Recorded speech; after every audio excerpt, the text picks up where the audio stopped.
Assalamualaikum warahmatullahi wabarakatuh. Hai teman-teman, kita dari kelompok 4 akan membahas tentang neopsikoanalisis 1.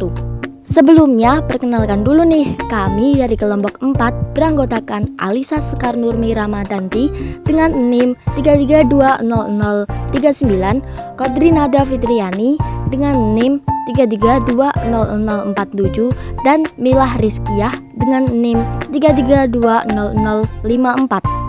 Simak videonya sampai habis ya teman-teman. Sebelum adanya neopsikoanalisis, ada satu aliran psikologi yang disebut psikoanalisis yang dicetuskan oleh Sigmund Freud. Namun pada teori-teori yang dicetuskan oleh Sigmund Freud, banyak yang menimbulkan kontroversi pada masa itu, hingga membuat tokoh-tokoh lain yang awalnya adalah muridnya mencetuskan teori baru yang berlawanan dengan teori Freud. Kritik terhadap teori Freud sangat banyak. Kritik tersebut terkait pandangan Freud, salah satunya mengenai agama. Kritik-kritik terhadap pandangan Sigmund Freud antara lain cacat metodologis dan pemikiran filosofis. Jadi, metode yang ditempuh Freud dalam menarik konklusi ini hanya berdasarkan hasil renungannya, bukan berdasarkan penelitian yang bersifat ilmiah. Yang kedua, Freud menyebutkan bahwa seks sebagai dasar motivasi keagamaan. Freud memperkuat tanggapannya dengan mengemukakan teori Oedipus kompleks. Padahal pandangan ini merupakan gagasan untuk mengkritik sistem keagamaan yang berkembang pada masa selama hidupnya. Dan Freud menilai hanya dari pengalaman yang pernah ia lalui. Yang ketiga adalah agama itu adalah ilusi dan neurosis.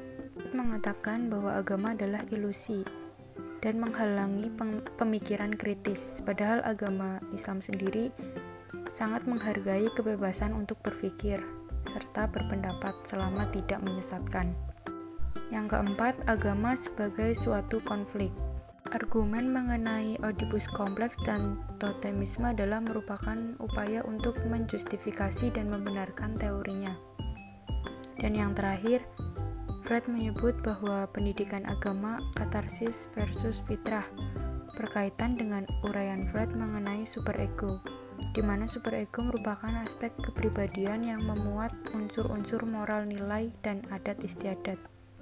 Walaupun kepribadian memiliki aspek yang bernama superego, tetapi Freud berpandangan bahwa sumber motivasi beragama adalah dorongan libido seksual dalam kerangka Oedipus kompleks. Kepribadian menurut Jung.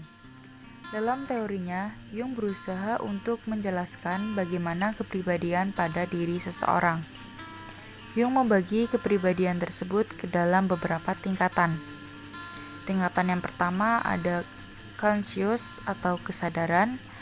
Tingkatan kedua ada personal unconscious atau ketidaksadaran pribadi. Dan yang tingkatan terakhir ada collective unconscious. Nah, ketiga tingkatan ini akan saling berinteraksi satu sama lain. Pertama, kita akan bahas conscious atau kesadaran. Pada level ini, ego menjadi pusat dari kesadaran, tetapi ego bukan inti dari kepribadian. Yang kedua ada personal unconscious atau ketidaksadaran pribadi, yaitu semua pengalaman yang direpresi atau dilupakan. Pengalaman tersebut pernah dilalui atau dirasakan oleh satu individu tertentu. Ketidaksadaran pribadi ini dibentuk oleh pengalaman pribadi masing-masing individu, sehingga dapat dikatakan hal ini menjadi bagian yang unik dan berbeda pada masing-masing individu. Salah satu cara ketidaksadaran pribadi mempengaruhi perilaku seseorang adalah melalui dampak dari apa yang disebut dengan istilah kompleks, yaitu pola utama dari emosi, memori, persepsi, dan harapan pada ketidaksadaran pribadi yang diorganisasi dalam tema tertentu. Kompleks memiliki potensi untuk selanjutnya melakukan kontrol yang kuat atas pikiran, emosi, dan perilaku seseorang. Tingkatan yang ketiga atau tingkatan yang terakhir ada collective unconscious atau ketidaksadaran kolektif. Ketidaksadaran kolektif merupakan tingkatan terdalam pada kepribadian yang berisi akumulasi dari pengalaman yang diwariskan oleh manusia dan spesies sebelumnya. Pengalaman masa lalu yang terkandung dalam ketidaksadaran kolektif termanifestasikan dalam berbagai tema, gambaran, atau pola yang disebut dengan archetype. Bentuk archetype antara lain persona. Persona adalah sisi kepribadian yang ditunjukkan oleh seseorang.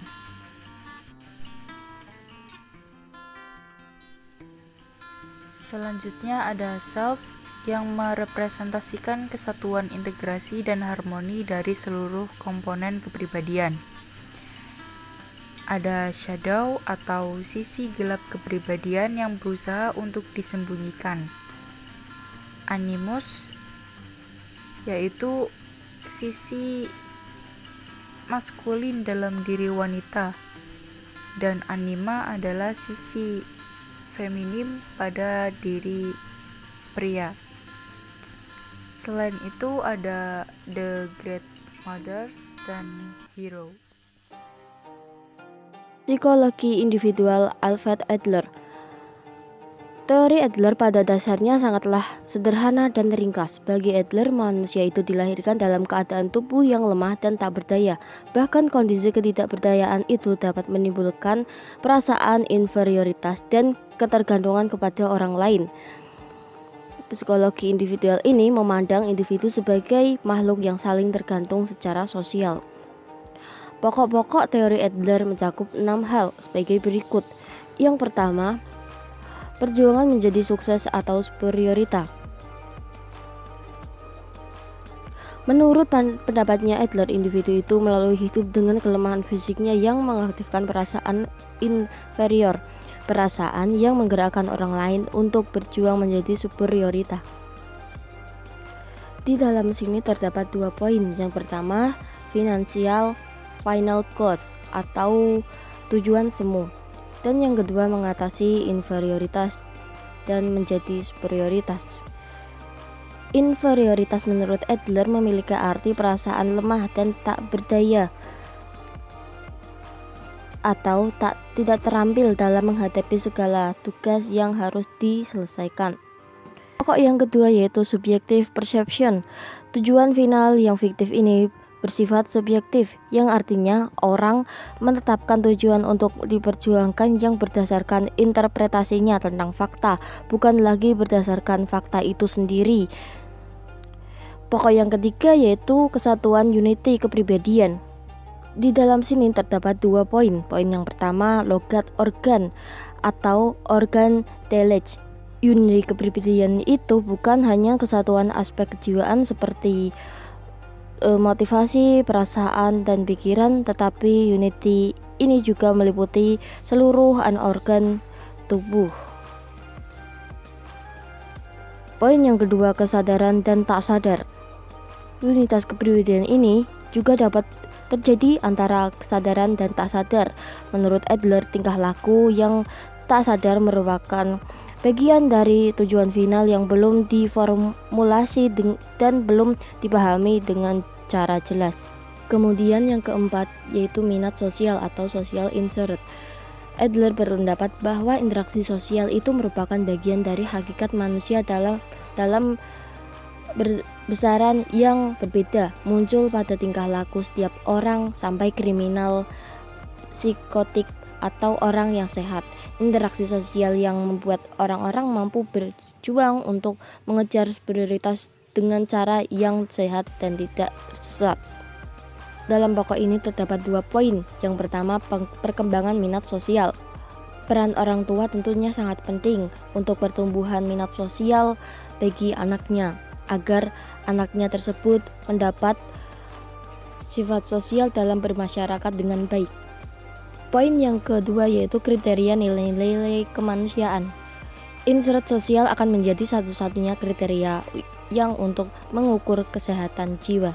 Kemudian pokok yang kelima yaitu gaya hidup atau style of life. Adler menjelaskan bahwa keunikan manusia, setiap orang memiliki tujuan, merasakan inferior, berjuang menjadi superior, dan dapat mewarnai atau tidak mewarnai usaha superiornya dengan minat sosial. Tapi setiap orang melakukan dengan gaya hidupnya yang berbeda-beda. Kehidupan ini merupakan cara yang unik dari setiap orang dalam berjuang untuk mencapai tujuan khusus yang telah ditentukan oleh orang tersebut dalam kehidupan tertentu di masa dia berada di gaya hidup setelah terbentuk pada usia 4-5 tahun. Kemudian pokok yang keenam yaitu kekuatan creative self atau creative power of the self. Self kreatif ini merupakan puncak dari prestasi Adler sebagai teoris kepribadian. Self kreatif merupakan kekuatan ketiga yang paling menentukan tingkah laku, penggerak utama sendi, dan obat mujarab kehidupan yang membawahi dua kekuatan dan konsep-konsep lainnya. Teori yang selanjutnya yaitu Erikson, yaitu psikologi perkembangan. Erikson memberikan jiwa baru ke dalam teori psikoanalisis dengan cara memberikan perhatian yang lebih terhadap ego daripada ID dan superego. Erikson ini masih mengakui adanya kualitas dan inisiatif sebagai bentuk dasar pada tahap awal. Akan tetapi, hal itu hanya bisa berkembang dan masak pada pengalaman sosial dan di sekitar lingkungannya. Erikson memandang lingkungan bukan hanya semata-mata menghambat dan menghukum, akan tetapi juga untuk mendorong dan membantu individu. Ego yang menjadi mampu terkadang itu dengan sedikit bantuan dari menangani masalah secara efektif. Erikson ini membagi fase pada 8 tahap perkembangan manusia.